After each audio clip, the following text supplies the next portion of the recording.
প্রিয় ছাত্ররা, আশা করি তোমরা সবাই ভালো আছো এবং নিরাপদে আছো। আমি সুব্রত কুমার দাস, প্রভাষক, উদ্ভিদ বিজ্ঞান বিভাগ, ঢাকা কলেজ, ঢাকা। আমি আজকে অনার্স ফার্স্ট ইয়ারের নন মেজর বোটানি 1+T নিব। আজকে আমার ক্লাসটি যারা দেখছ তাদের সবার প্রতি আমার হৃদয়ের অন্তঃস্থল থেকে আন্তরিক শুভেচ্ছা এবং অভিনন্দন রইল। আজকে আমি যে বিষয়টি তোমাদের উপস্থাপন করব সেটি হচ্ছে লাইকেন। লাইকেন একটি গুরুত্বপূর্ণ চ্যাপ্টার তোমাদের পরীক্ষার জন্য। আশা করি তোমরা সবাই উপভোগ করবে এবং বুঝতে যদি কোথাও অসুবিধা হয় অবশ্যই আমার ইনবক্সে টেক্সট করবে। পরবর্তী ক্লাস নেওয়ার সময় অবশ্যই আমি সেই বিষয়গুলি সমাধান করে তার পরবর্তী ক্লাস নেওয়ার চেষ্টা করব। ওকে, তাহলে শুরু করতে যাচ্ছি। লাইকেন। লাইকেন এই শব্দটি প্রথমে আমরা হিস্ট্রি দিয়ে শুরু করব।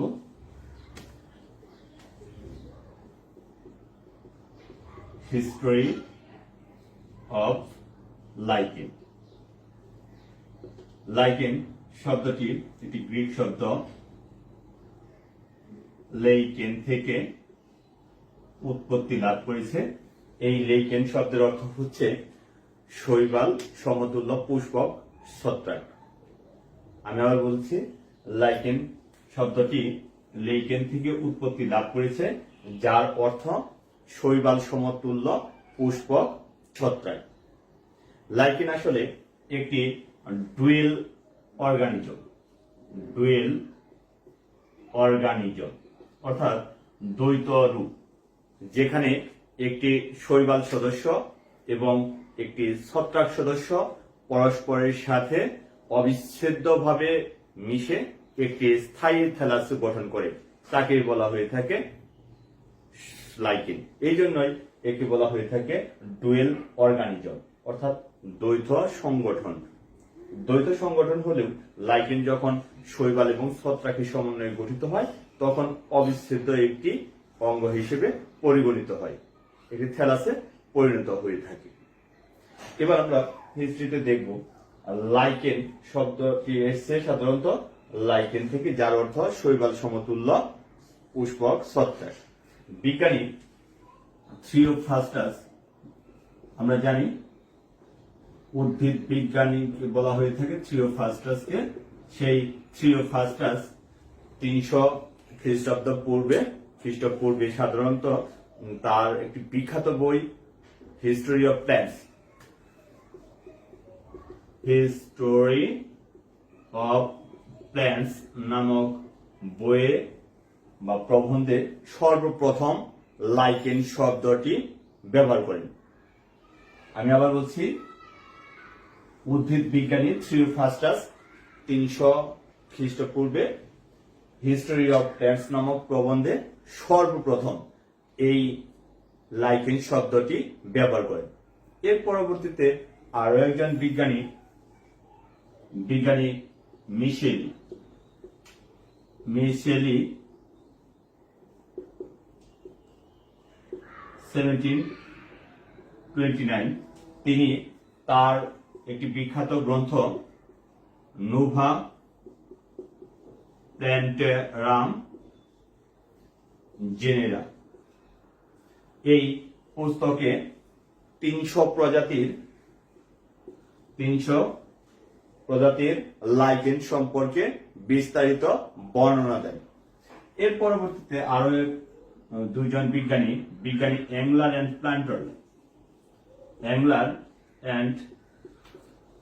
প্ল্যান্টল তাদের বিখ্যাত একটি বই die nature lichen plan gen ফ্যামিলিয়েন, এই বিখ্যাত গ্রন্থের মধ্যে লাইকেন সম্পর্কে বিস্তারিত বর্ণনা দিয়ে থাকেন। এইভাবে আস্তে আস্তে আমরা হিস্টোরিক্যাল দিক থেকে আমরা বিবেচনা করতে পারি লাইকেন আসলে অনেক পুরাতন একটি উদ্ভিদ, যা আগে থেকেই গবেষণার মধ্যে লিপিবদ্ধ হয়ে আসছে। এরপর আমরা লাইকেনের হ্যাবিটেট সম্পর্কে জানি। লাইকেনের হ্যাবিটেট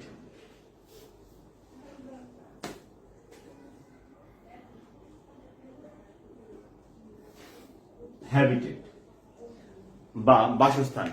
লাইকেন যেহেতু একটি ডুয়েল অর্গানিজম, যেখানে শৈবাল সদস্য এবং ছত্রাক সদস্য পরস্পরের সাথে একটি অবিচ্ছেদ্য অঙ্গ হিসেবে পরিগণিত হয়, তাই পৃথিবীর যে কোনো পরিবেশেই এই লাইকেনকে সমভাবে বিস্তার লাভ করতে দেখা যায়।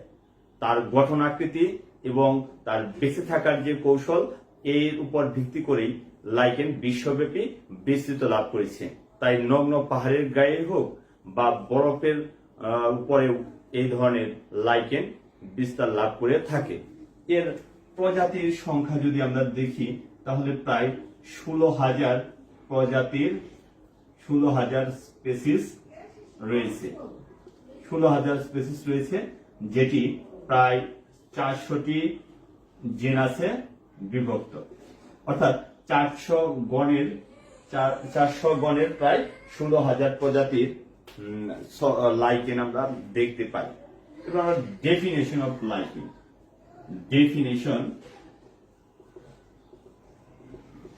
লাইকেনের definition: international association of lichen. International association of lichen, এই সংগঠন থেকে একটি লাইকেনের সংজ্ঞা প্রদান করা হয়েছে। সংজ্ঞাটি এরকম: এ lichen is an association of a fungus and a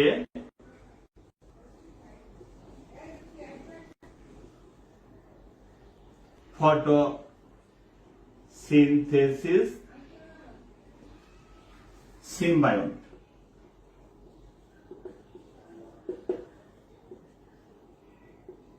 resulting in a stable thallus in a specific structure. International association of lichen থেকে যে সংজ্ঞাটি দেওয়া হয়েছে সেটি হচ্ছে a lichen is an association of a fungus and a photosynthetic symbiont resulting in a stable thallus in a specific structure. অর্থাৎ lichen হচ্ছে একটি শৈবাল এবং একটি শালক সংশ্লেষণকারী মিথজীবী সংগঠন, যেখানে একটি সুনির্দিষ্ট গঠনের স্থায়ী থ্যালাস গঠিত হয়। যেখানে একটি সুনির্দিষ্ট স্পেসিফিক স্ট্রাকচারের স্থায়ী থ্যালাস গঠিত হয়, তাকেই বলা হয়ে থাকে লাইকেন। আমি আবার বলছি সংজ্ঞাটি: a lichen is an association of a fungus and a photosynthetic symbiont resulting in a stable thallus in a specific structure. অর্থাৎ যেখানে একটি শৈবাল সদস্য এবং শালক সংশ্লেষণকারী মিথজীবীর সংগঠন, যার ফলে সুনির্দিষ্ট আকৃতির স্থায়ী থ্যালাস গঠিত হয়, তাকেই বলা হয়ে থাকে লাইকেন। এছাড়াও লাইকেনকে আরো অন্যান্য বিজ্ঞানীগণ বিভিন্নভাবে সংজ্ঞায়িত করেছেন। তার মধ্যে রয়েছে লাইকেন একটি মাইক্রোবায়ন্ট ও একটি ফাইকোবায়ন্টের সমন্বয়ে গঠিত সুনির্দিষ্ট আকৃতির থ্যালাস। একেও আমরা বলতে পারি লাইকেন। তার মানে লাইকেনে অবশ্যই একটি ফাঙ্গাস বা ছত্রাক সদস্য থাকবে এবং একটি শৈবাল সদস্য থাকবে, অ্যালজি এবং ফাঞ্জি। এই ফাঙ্গাসকে সাধারণত বলা হয় মাইক্রোবায়ন্ট, মাইক্রোবায়ন, আর এই অ্যালজি কে বলা হয়ে থাকে ফাইকোবায়ন। এবার আমরা লাইকেনের হ্যাবিট আলোচনা করব। স্বভাব, যেহেতু এই লাইকেনের একটি শৈবাল সদস্য এবং একটি ছত্রাক সদস্য পরস্পরের সাথে মিলে স্থায়ী সংগঠন গঠন করে, তাই এর ছত্রাক সদস্যটি অবশ্যই মৃতজীবী, স্যাপ্রোফাইটিক বা প্যারাসাইটিক হয়ে থাকে এবং এই শৈবাল সদস্যটি নিজের খাদ্য নিজে তৈরি করে ছত্রাককে প্রদান করে থাকে। তাই এই খাদ্যের জন্য এরা সাধারণত বায়োট্রপ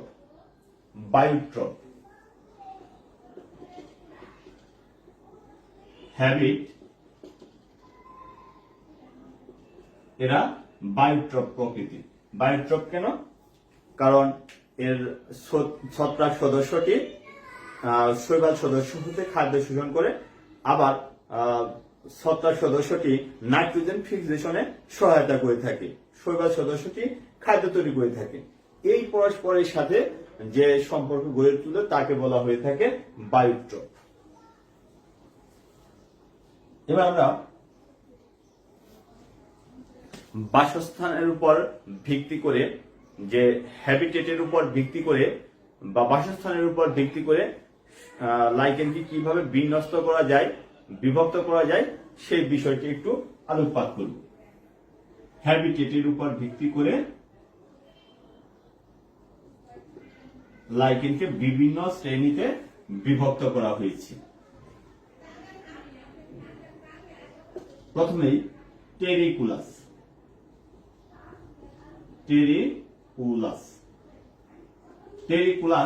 যে সমস্ত লাইকেন মাটির মধ্যে জন্মে থাকে সেই ধরনের লাইকেনকে বলা হয়ে থাকে টেরিকুলাস লাইকেন।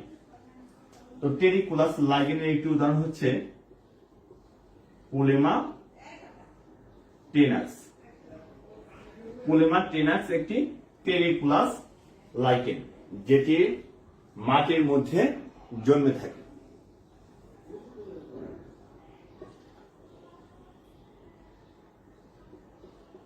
Saxicolous lichen. এই সেক্সিকুলাস লাইকেন হচ্ছে যে ধরনের লাইকেন সমূহ পাথরের গায়ে জন্ম লাভ করে থাকে, সেই ধরনের লাইকেনকে বলা হয়ে থাকে সেক্সিকুলাস লাইকেন। সেই সেক্সিকুলাস লাইকেনের একটি উদাহরণ হচ্ছে, এটাও পোলেমা টেনাক্স।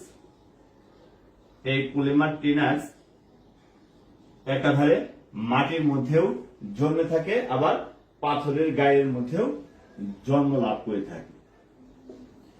এরপর আমরা দেখব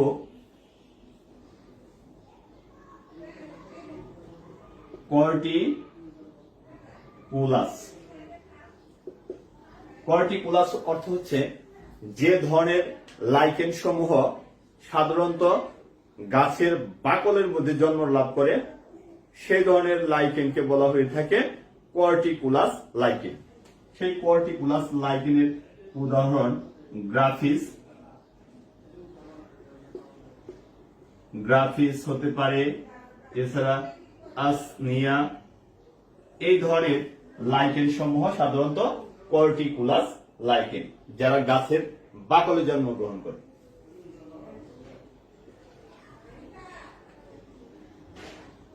অমনিকুলাস। অমনি শব্দের অর্থ হচ্ছে সব জায়গায় বা সর্বময়। যে ধরনের লাইকেন বিভিন্ন স্থানে বসবাস করতে পারে বা উৎপত্তি লাভ করতে পারে সে ধরনের লাইকেনকে বলা হয় অমনিকুলাস। এই সমস্ত লাইকেন সমূহ কোথায় জন্মগ্রহণ করে?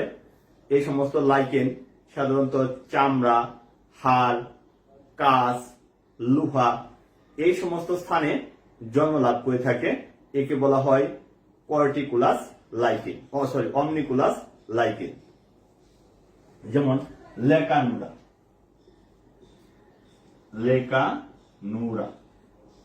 লেকানুরা প্রকৃতির যে লাইকেন সমূহ রয়েছে সেটা বিভিন্ন স্থানে বসবাস করতে পারে। এরপর আসো ফলিকুলাস। ফলিকুলাস লাইকেন। ফলিকুলাস লাইকেন যে সমস্ত লাইকেন ভাস্কুলার উদ্ভিদের পাতায়, উদ্ভিদের পাতার মধ্যে বসবাস করে, নন ভাস্কুলার উদ্ভিদ নয়, ভাস্কুলার উদ্ভিদের পাতার মধ্যে বসবাস করবে, সেই ধরনের লাইকেনকে বলা হয়ে থাকে ফলিকুলাস লাইকেন। ফলিকুলাস লাইকেনের একটি উদাহরণ হচ্ছে পুরিনা। পুরিনা এই লাইকেনটি সাধারণত যে ভাস্কুলার উদ্ভিদের পাতার মধ্যে বসবাস করে, যেমন ফলিউস অর্থাৎ পাতা, সেখান থেকে আমরা বুঝতে পারি যে এটি পাতার মধ্যে বাস করবে। এরপর রয়েছে লিগনিকুলাস। লিগনিকুলাস যে সমস্ত লাইকেন লিগলিন যুক্ত স্থানে বসবাস করে থাকে, সেই ধরনের লাইকেনকে বলা হয় লিগনিকুলাস লাইকেন। এই লিগনিকুলাস লাইকেনের একটি প্রকৃষ্ট উদাহরণ হচ্ছে ক্যালসিকাম। ক্যালসিকাম এই লাইকেনটি সাধারণত লিগলিন যুক্ত স্থানে বসবাস করে থাকে। কিছু লাইকেন আবার লোকালাইজড। অর্থাৎ একটি নির্দিষ্ট স্থানে বসবাস করে থাকে, সেই ধরনের লাইকেনকে বলা হয় লোকালাইজড লাইকেন। যেমন ক্ল্যাডোনিয়া র্যাঞ্জিফেরা। ক্ল্যাডোনিয়া র্যাঞ্জিফেরা। এই ক্ল্যাডোনিয়া র্যাঞ্জিফেরা লাইকেনটি সাধারণত স্থানিক হয়ে থাকে, নির্দিষ্ট স্থানে বসবাস করে থাকে। আমরা এনিম্যাল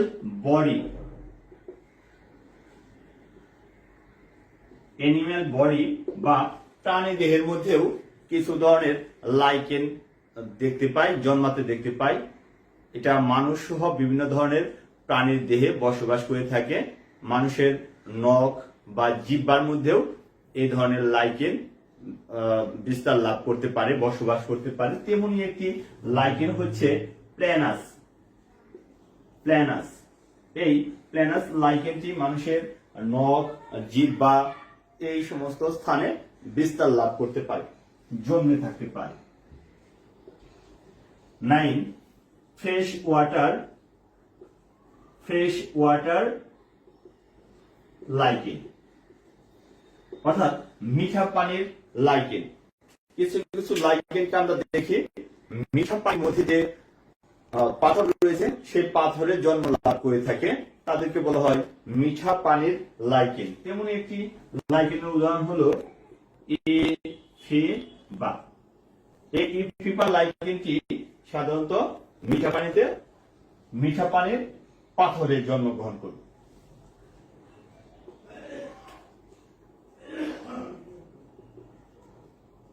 মেরিন ওয়াটার লাইকেন।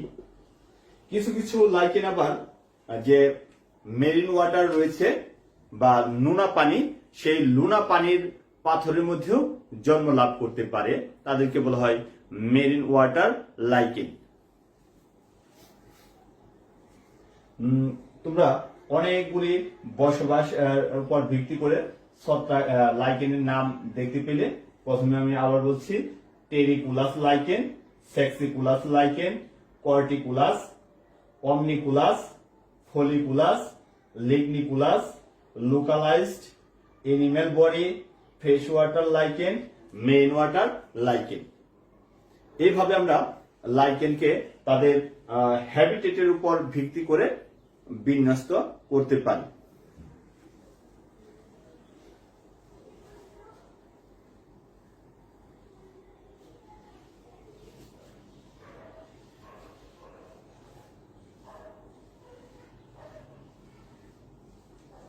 এবার আমরা লাইকেনের যে জেনারেল ক্যারেক্টারিস্টিক্স সেই জেনারেল ক্যারেক্টারিস্টিক সম্পর্কে আলোচনা করব।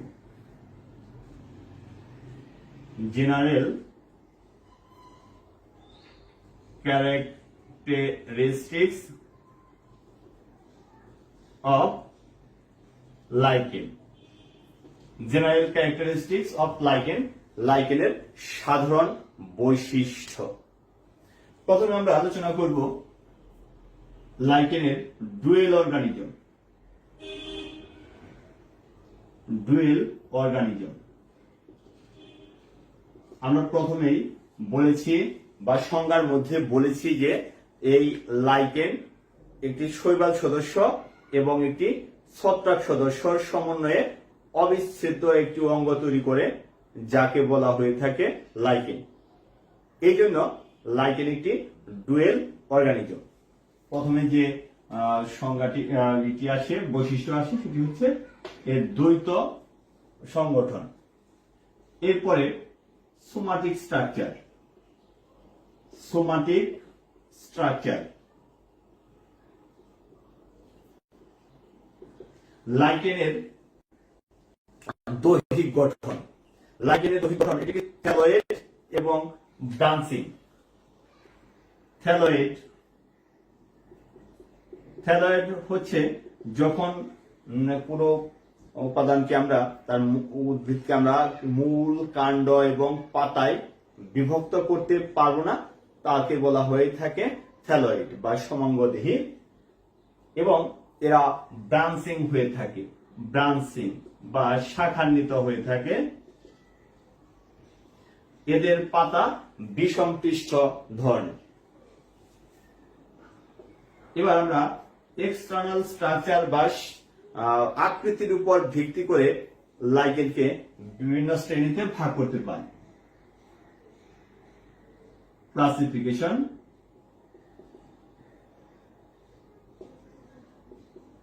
আকৃতির উপর ভাগ করে আমরা প্রধানত তিন ধরনের লাইকেন পেয়ে থাকি। একটিকে বলি আমরা ক্রাস্টোস লাইকেন,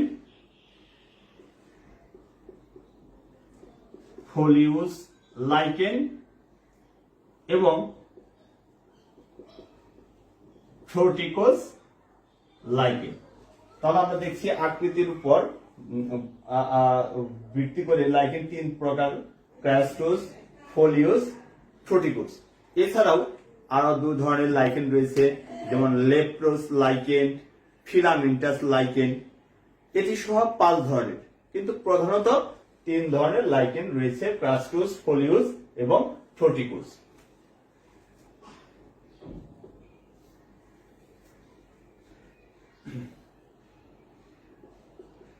ইন্টারনাল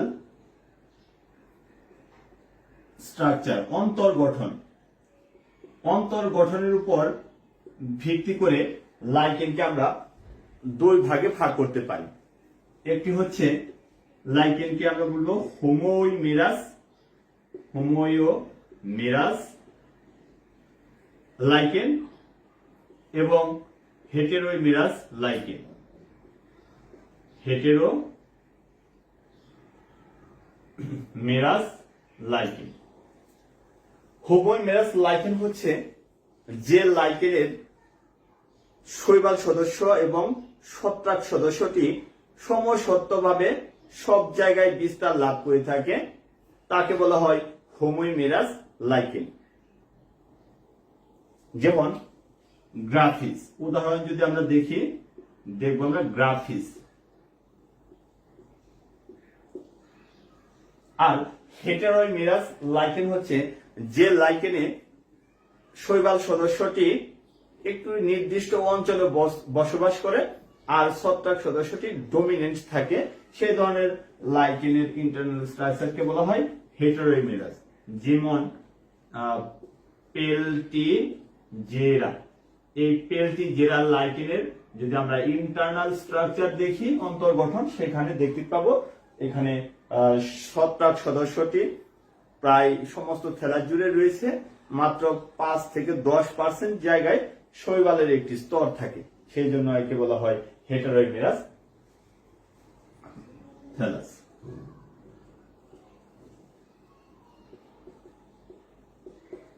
হ্যাবিটেট। আমরা ইতোপূর্বে হ্যাবিটেট সম্পর্কে বিস্তারিত আলোচনা করেছি। আমরা দেখেছি যে লাইকেন সমূহ পৃথিবীর সমস্ত জায়গায় প্রায় বসবাস করতে থাকে, কারণ এদের গঠনাকৃতি এবং এদের বেঁচে থাকার কৌশলের উপর ভিত্তি করে এরা পৃথিবীর সব জায়গায় বসবাস করতে পারে। এরা যেমন নগ্ন পাহাড়ের গায়েও থাকে, তেমনি বরফ আচ্ছাদিত অঞ্চলেও থাকে।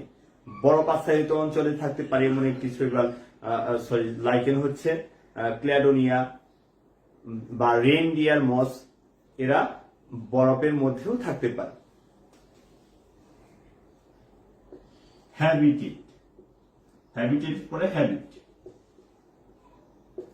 এদের স্বভাবটি হচ্ছে এরা স্যাপ্রোফাইটিস, হতে পারে, অথবা এরা প্যারাসাইটিস হতে পারে, এবং এরা বায়োট্রপস হতে পারে। বায়োট্রপস এদের হ্যাবিটের মধ্যে আমরা একটু বিস্তারিত আলোচনা করতে চাই।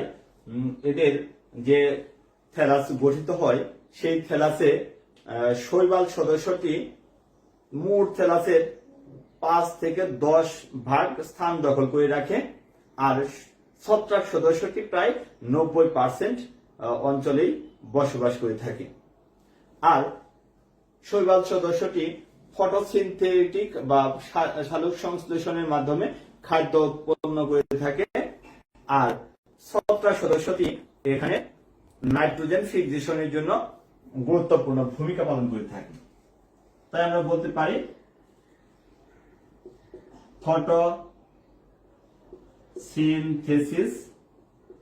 ফটোসিনথেসিসে সাহায্য করে থাকে অ্যালজি, এবং নাইট্রোজেন ফিক্সেশন, এই নাইট্রোজেন ফিক্সেশনে বা নাইট্রোজেন সংবন্ধনে সাধারণত ফাঞ্জি সদস্যটি গুরুত্বপূর্ণ ভূমিকা পালন করে থাকে। প্রজনন বা রিপ্রোডাকশন, এর রিপ্রোডাকশন বা প্রজনন 3টি পদ্ধতিতেই হয়ে থাকে। এদের প্রজনন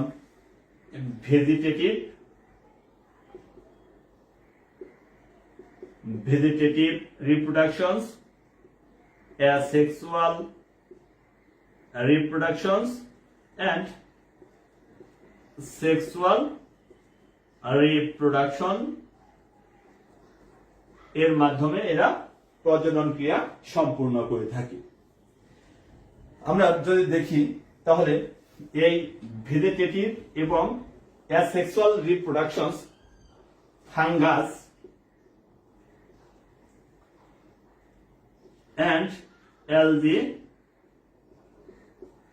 উভয় সদস্যটি ভেজিটেটিভ এবং অ্যাসেক্সুয়াল রিপ্রোডাকশনস করে থাকে, কিন্তু এই সেক্সুয়াল রিপ্রোডাকশনস কেবলমাত্র ফাঙ্গাস বা ফাঞ্জি সদস্যটির মধ্যে দেখা যায়। ফাঙ্গাস বা ছত্রাক সদস্যটি কেবলমাত্র সেক্সুয়াল বা যৌন জনন ক্রিয়া সম্পূর্ণ করে থাকে। শৈবাল সদস্যটি এখন পর্যন্ত যৌন জনন ক্রিয়ার ঘটতে দেখা যায়নি। এই যে ভেজিটেটিভ রিপ্রোডাকশন বা অঙ্গজ প্রজনন, এই অঙ্গজ প্রজনন বিভিন্ন পদ্ধতিতে হয়ে থাকে, যেমন খণ্ডকায়নের মাধ্যমে হয়ে থাকে, শরীরিয়ার মাধ্যমে হয়ে থাকে, অয়েরিয়ার মাধ্যমে হয়ে থাকে। আর অ্যাসেক্সুয়াল বা অযৌন জনন সাধারণত পিকনিডিয়ামের মধ্যে পিকনিওস্পোর বা কনিডিয়া উৎপন্ন হয়। এই পিকনিওস্পোর বা কনিডিয়ার মাধ্যমে এরা অ্যাসেক্সুয়াল বা অযৌন জনন ক্রিয়া সম্পূর্ণ করে। এবার আসো যৌন জনন ক্রিয়া। সেক্সুয়াল রিপ্রোডাকশন, আমি আগে বললাম যে সেক্সুয়াল রিপ্রোডাকশন বা যৌন জনন ক্রিয়া ছত্রাক সদস্যটি সক্রিয়ভাবে অংশগ্রহণ করে থাকে। এর যে পুংজনন অঙ্গ, সে পুংজনন অঙ্গকে বলা হয়ে থাকে স্পার্মোগোনিয়াম।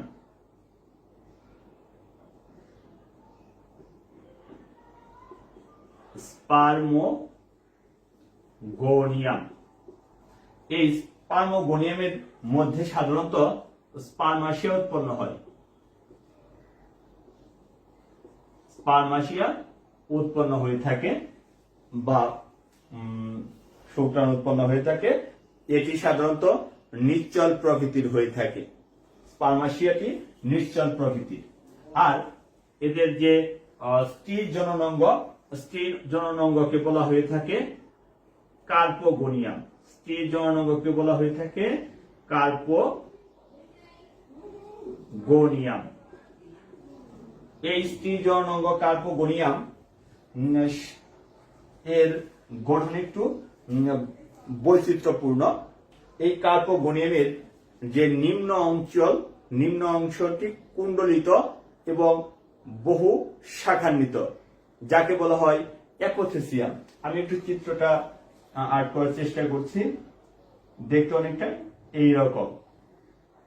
এর নিম্ন অঞ্চলটি কুণ্ডলিত অবস্থায় থাকবে এবং এর উপরের যে অংশ, সে উপরের অংশে সোজা ট্রাইকোগাইন থাকে। ট্রাইকোগাইনের মধ্যে একটি ছিদ্র থাকে। সেই ছিদ্র পথে সাধারণত স্পার্মাশিয়া প্রবেশ করবে এবং স্পার্মাশিয়া প্রবেশ করে সেখানে অ্যাসকাস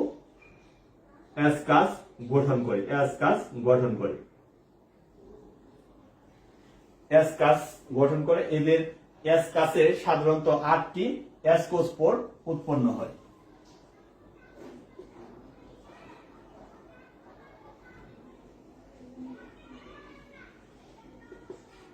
সেখানে প্রায় 8টি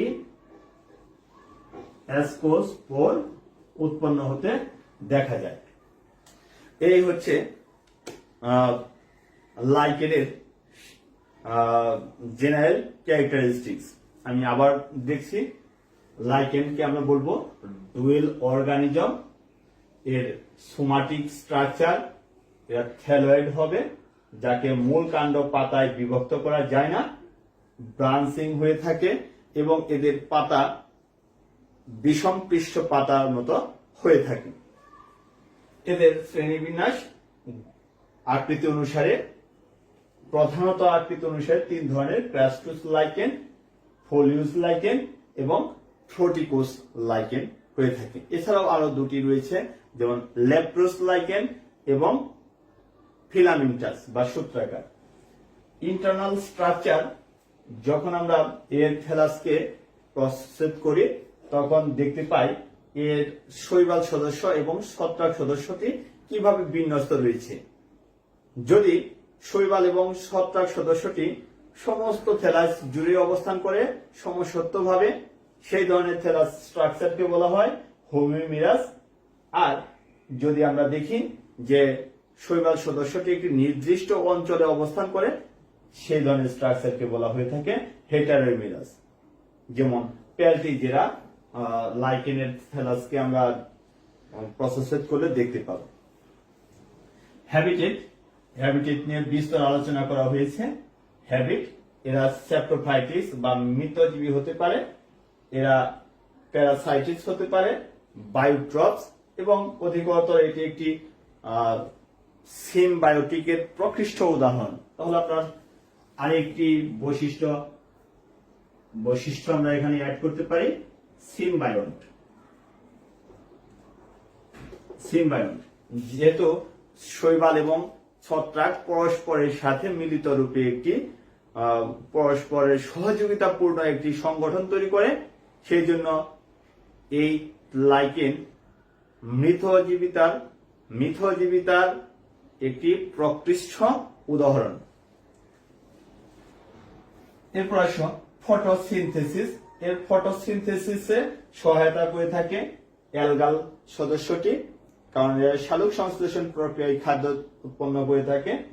আর নাইট্রোজেন ফিক্সেশনে সহায়তা করে থাকে ফাঙ্গাস বা শৈবাল ছত্রাক সদস্য।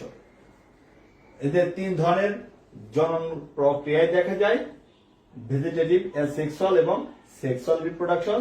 তার মধ্যে অঙ্গজ এবং অযৌন প্রক্রিয়ায় শৈবাল এবং ছত্রাক উভয় সদস্যই অংশগ্রহণ করে থাকলেও সেক্সুয়াল রিপ্রোডাকশন কেবলমাত্র ফাঙ্গাসের মধ্যে দেখা যায়। এদের যে সেক্সুয়াল রিপ্রোডাকশন, যে রিপ্রোডাক্টিভ অর্গান, পুংজননাঙ্গকে বলবো আমরা স্পার্মোগোনিয়াম, সেখানে স্পার্মাশিয়া উৎপন্ন হয়। সে স্পার্মাশিয়াটি আবার নিশ্চল প্রকৃতির, কারণ এই চারিদিকে কোষ প্রাচীর দ্বারা ঘেরা থাকে। আর স্ত্রী জননাঙ্গকে বলা হয়ে থাকে কার্পোগোনিয়াম। এই কার্পোগোনিয়াম সাধারণত একটি বিশেষ গঠনের হয়ে থাকে, যার নিম্নাংশ কুণ্ডলিত এবং বহু কোষে গঠিত এবং উপরের অংশ থাকবে সোজা, যেখানে ট্রাইকোগান গ্রহণ করে। একে বলা হয় অ্যাপোথেসিয়াম। এই গঠনকে বলা হয়ে থাকে অ্যাপোথেসিয়াম। তাহলে আমরা এই স্ট্রাকচারটা হচ্ছে অ্যাপোথেসিয়ামের স্ট্রাকচার। এই অ্যাপোথেসিয়ামের মধ্যে যে ট্রাইকোগান রয়েছে, তার ট্রাইকোগানের মধ্যে একটি ছিদ্রপথ থাকে। সেই ছিদ্রপথে স্পার্মাশিয়া প্রবেশ করবে এবং নিষেক্রিয়া সম্পূর্ণ হয়ে যাবে। নিষেক্রিয়া হয়ে গেলে সেই ডিম্বকের সাথে এরা অ্যাসকাস গঠন করবে। অ্যাসকাসের মধ্যে 8টি অ্যাসকোস্পোর তৈরি হয়। এই অ্যাসকোস্পোর হচ্ছে এক ধরনের যৌন স্পোর। এই হচ্ছে এদের জেনারেল ক্যারেক্টারিস্টিক্স। তো প্রিয় ছাত্ররা, আজকে আমার যে ক্লাসটি ছিল, সেই ক্লাসটিতে আমরা জানতে পেরেছি লাইকেন কাকে বলে, লাইকেনের হিস্ট্রি, লাইকেনের হ্যাবিটেট, সেই হ্যাবিটেটের উপর ভিত্তি করে লাইকেনকে বিভিন্ন শ্রেণীতে বিভক্ত করা হয়েছে, তার উদাহরণ আমরা জানতে পারলাম। আমরা জানতে পারলাম এর জেনারেল ক্যারেক্টারিস্টিক্স। পরবর্তী ক্লাসে আমরা লাইকেনের শ্রেণীবিন্যাস জানবো, এর ইকোনমিক ইম্পর্টেন্স সম্পর্কে জানবো। সে পর্যন্ত তোমরা সবাই ভালো থাকো, নিরাপদে থাকো। আর আমাকে এই ক্লাসটি দেওয়ার জন্য ঢাকা কলেজ পরিবারের পক্ষে, উদ্ভিদ বিজ্ঞান পরিবার হতে আমি সত্যি আনন্দিত এবং আমার হৃদয়ের অন্তঃস্থল থেকে কৃতজ্ঞতা জ্ঞাপন করছি। আমার ক্লাসটি এতক্ষণ যারা শুনলেন, তাদের সবার প্রতি আমার অশেষ কৃতজ্ঞতা এবং অভিনন্দন রইল।